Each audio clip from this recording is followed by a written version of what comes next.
Lincoln University is still not releasing records related to its investigation into the death of an administrator.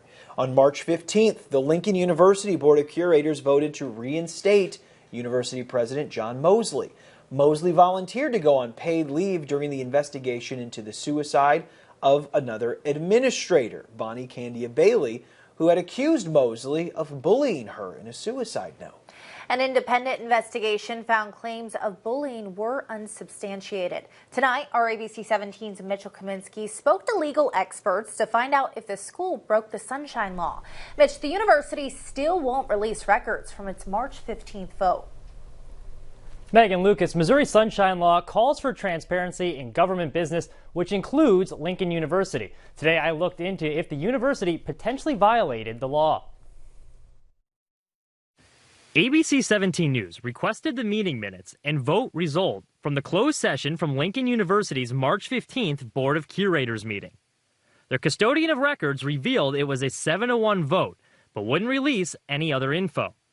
I asked University of Missouri professor Sandy Davidson to review the response, which cited 4 parts of the law. If you start looking at what those provisions provide, some of it is very favorable to access. The first section of the law they cited says that legal actions or confidential communications between a public body or an attorney can remain private. However, any minutes, vote, or settlement agreement relating to legal action shall be made public after the vote. The next section says any personal information about a particular employee discussed may be closed, but goes on to say that the results of any vote taken and how members voted on hiring or firing someone must be made public. Davidson argues that Missouri's redaction law can still protect that information. So what the redaction law says is that you strip out the private information and you release the public information. Dave Rowland, the director of litigation at the Freedom Center of Missouri, says that even if they didn't break Sunshine Law, it often takes a lawsuit to get records.